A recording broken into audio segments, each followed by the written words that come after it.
naftaada waqti geli isqurxi skincare routine sameyso collagenkaaga cab exercisekaaga samee naftaada ku mashquul gacantaada iyo afkaada intaad isku dhaweyso ha noqonin qof overweight ah oo iska cayilan oo dhaqaaqi la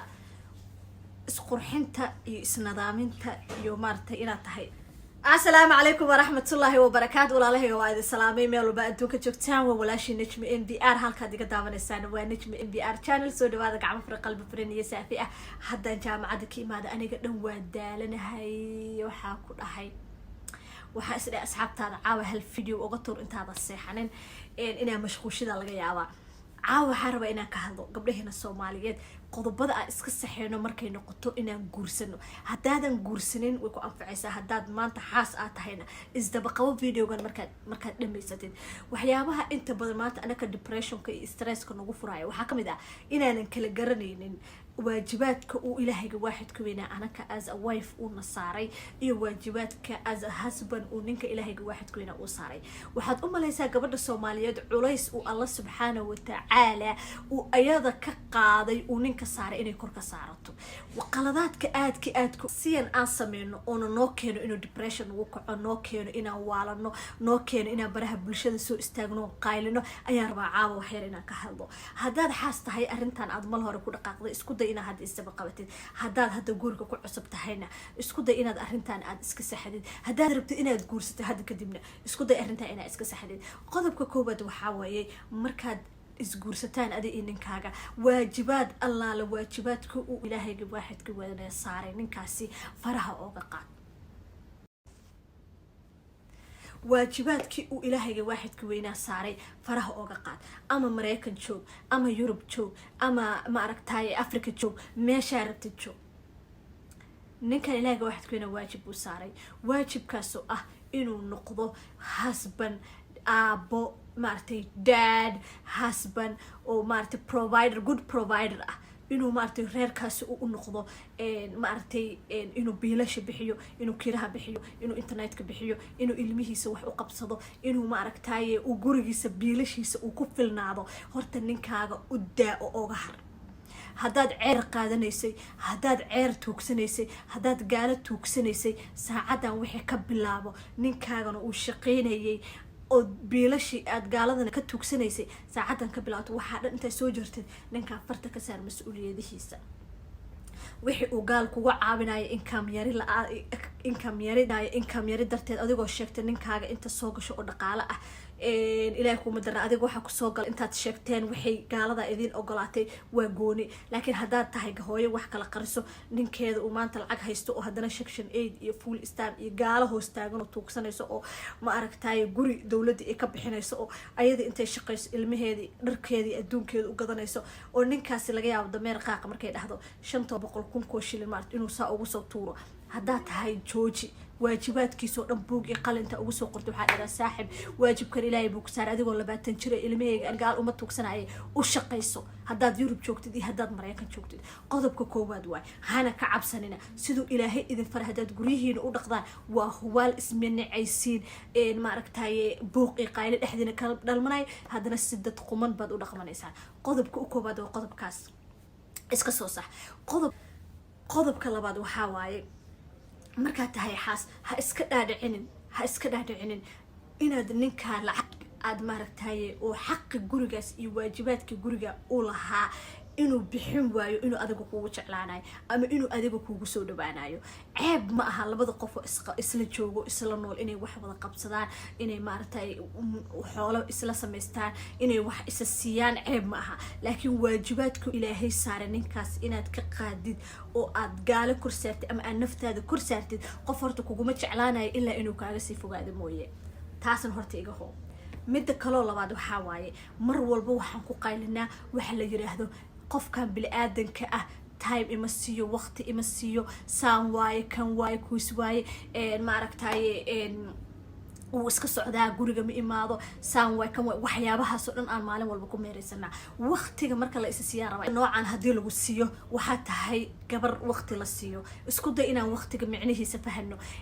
waqtiga family-ga la siiyo family time-ka waxa loo yaqaano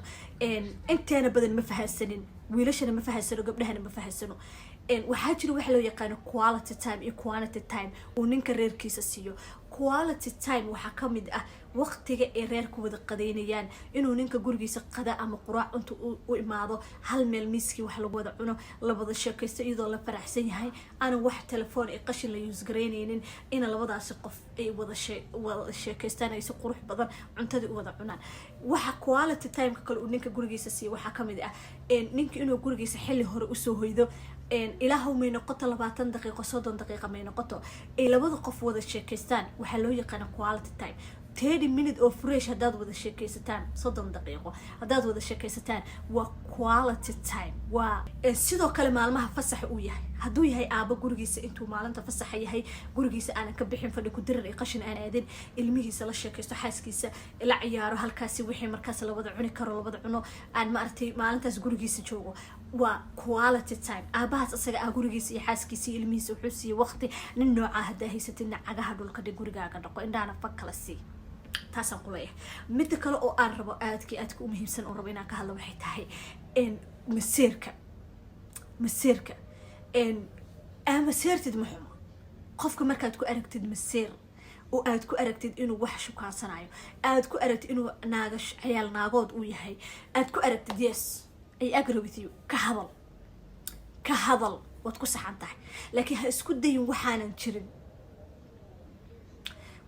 jirin inaad raadiso oo adigu aad lagu ku faqdid. go-aankaaga qaado. maalintaad naag iyo qashin iyo qurun aad aragtid, adigaa go-aanka iskale, laakiin intaas ka hore maskaxdaada iyo aqligaaga mar walba waxaad ku celcelisaa, ha isku mashquulinin. midda kale aadka muhiim una haddaan gabdho nahay waxaa ka mid ah naftaada maskaxdaada mashquuli. haddaad tahay hooyo guri iska joogto, isku day inaad waxbarasho aadid, isku day inaad shaqo samaysatid, hal abuur, isku day inaad gym aadid. naftaada mashquuli, wax ku mashquuli naftaada. markaad waxaad ku mashquushay aadan haysanin waa huwaal wax kastaad ku mashquulaysaa. qofka baad ku mashquulaysaa, stress oo dhan ku imaanaya, fooda kuu soo saarayo, maanta dhan waxaysan maartay dadka kale ay waxba u arkin baad wax u arkaysaa. waa shaqo la'aanta iyo maartay camal la'aanta. camal yeelo, shaqo yeelo, wax qabso, horumar samee, naftaada qurxi, jimkaada aad collagenkaaga caf. midda kale oo aadka muhiimku ah waxaa waaye inaan nafteena ka taxadarno. naftaada waqti geli, isqurxi, skincare routine sameyso, collagenkaaga cab, exercisekaaga samee, naftaada ku mashquul, gacantaada iyo afkaada intaad isku dhaweyso. ha noqonin qof overweight ah oo iska cayilan oo dhaqaaqila. isqurxinta iyo isnadaaminta iyo maartay inaad tahay isneylo, inaad tahay qof maartay caato ah, inaad tahay qof baadhigiisa iyo jirkiisa sida uu u suubisan yahay ku qanacsan inaad tahay, waxay ka caawinaysaa in self esteemkaaga, self confidence-kaaga uu 100% uu noqdo, iyo self image-kaaga inuu 100% uu noqdo ayay ka caawinaysaa. stress-kan maartay uu ka yareynayo qofka markuu yahay qof maaragtay skincare routine sameysanayo, asaga isku qanacsan, naftiisa wax u qabanayo, in stress-ka uu ka yaraanaya. soo marka ma aha inaad markaad isqurxinaysid inaad lacag badan iyo xoolo badan iyo hanti badan u baahanta maaha. waxa yar markaas aad haysatid isku qurxi. ilaahu may noqoto xitaa cunto jikadaada gurigaada wixii markaa aad jikadaada ka heli kartid, wixii markaa adiga aad heli kartid waa inaad wax ku qabsatid. ma aha markaad isqurxinaysid ama markaad wax qabanaysid inaad ahdo qof bili aadana u qabanaya. ma aha wax walba aad sameynaysid inaad nafsadaada, shakhsiyadaada inaad adiga ku faraxsantahay, inaad adiga ku qanacsantahay, inaad u qabatid waaye. soo marka gabdha waxaa ku leeyahay intaasoo dhan isku soo sax. lacagtii iyo xoolihii aad shalay ilmahaaga aad gaalada xaaraanta aad iska siinaysay, guriga markii xaaraanta la keeno gurigaasi maaragtay burbur ee isqabshiso iyo dhibaato iyo qalbi jabaa ka imaado. waxaad quudanaysid make sure, waxaad ilmahaaga siinaysid make sure inay yihiin wax xalaal ah. qofkan inuu maartay uu noqdo biilashaas iyo waxa ay adduunka inuu baxsado waa waajibaad Ilaahay uu saar. waxaad adiga ka bariyaysid maaha. ma fahanti waxyaabaha uu ninka haduu bixin waayana ay ku dhihi karto gabadha dee wareelo oo socodee danahaaga qabso waaye. waxaad adigu xoolahaad adigu maanta ilmahaaga xalaal ka siisan weysay, aad adigu naftaada wax ugu qaban weysay, adigu ka biilan oo xaraan ka cunaysay, dee abaa inay xabado cilaan yar marsato, ilmaheeda dugsiga laga bixiyo, iskuulka laga bixiyo, guri yar oo kala arag la tajiyo, loo shaqeeyo,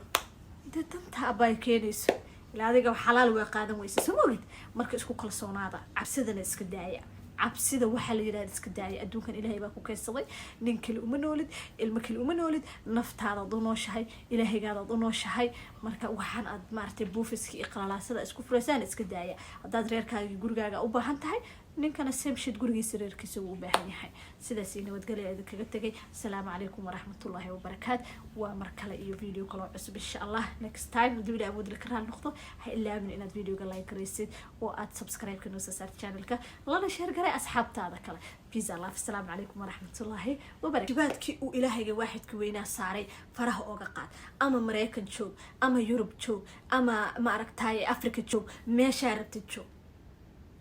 ninkan ilaahiga waxaad ku waajib u saaray waajibkaasoo ah inuu noqdo husband aabo maartay dad husband oo maartay provider good provider ah inuu maartay reerkaasi u noqdo maartay inuu biilasha bixiyo inuu kiraha bixiyo inuu internetka bixiyo inuu ilmihiisa wax u qabsado inuu maaragtay uu gurigiisa biilashiisa uu ku filnaado horta ninkaaga u daa oo oga har haddaad ceer qaadanaysay haddaad ceer tuugsanaysay haddaad gaalo tuugsanaysay saacadan wixii ka bilaabo ninkaagana uu shaqaynayay